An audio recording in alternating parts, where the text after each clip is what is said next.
ఈ ప్రభుత్వమే ఈరోజు విద్యార్థుల పాలిట ఒక శాపంగా మారింది. విద్యార్థులకు ప్రత్యక్ష నరకం చూపిస్తూ ఉన్నారు. ఈరోజు పేద మధ్య విద్యార్థులు ఆర్థిక ఇబ్బందులు అడ్డు కాకూడదని ఏ ఉద్దేశంతో అయితే ఫీ రీఎంబర్స్మెంట్ అనే పథకాన్ని తీసుకొచ్చారో దాన్ని పూర్తిగా నాశనం చేశారు.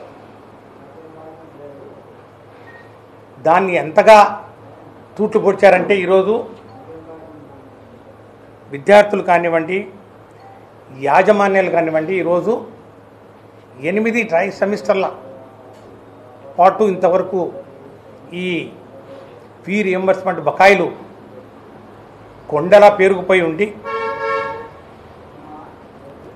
వీరి యొక్క భవిష్యత్తు కళాశాలలు, ప్రైవేట్ కళాశాలలు కానివ్వండి, ఈరోజు పాలిటెక్నిక్ కాలేజీలు, ఐటీఐ కాలేజీలు, డిగ్రీ కాలేజీలు, పీజీ కాలేజీలు, ఇంజనీరింగ్ కాలేజీలు, మెడికల్ కాలేజీలు, వీళ్ళన్నీ ఈ కాలేజీలో యాజమాన్యాలు అట్లాగే విద్యార్థుల మనుగడ కానివ్వండి, వారి భవిష్యత్తు కానివ్వండి ప్రశ్నార్థకంగా మారింది.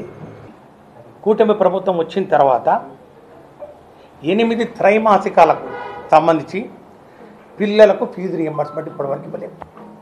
8 త్రైమాసికాలంటే ఒక్కొక్క త్రైమాసికానికి 700 కోట్ల రూపాయలు చొప్పున 8 త్రైమాసికాల కంటే 5,600 కోట్లు. ఇది వసతి దీవెన. ఇక హాస్టల్లో మరి విద్యార్థులు ఉండాలి, మరి వారికి ఈ మెయింటెనెన్స్ ఖర్చు దానికి సంవత్సరానికి 1,100 కోట్లు చొప్పున 2 సంవత్సరాల్లో 2,200 కోట్లు వెరసి ఈ 5,600 కోట్లు ప్లస్ ఈ 2,200 కోట్లు కలిసి 7,800 కోట్ల రూపాయలు, అక్షరాల 7,800 కోట్ల రూపాయలు ఈ యొక్క కూటమి ప్రభుత్వం ఈ రాష్ట్ర విద్యార్థులకు బకాయి పడిందని చెప్పి నేను తెలియజేస్తా ఉన్నా.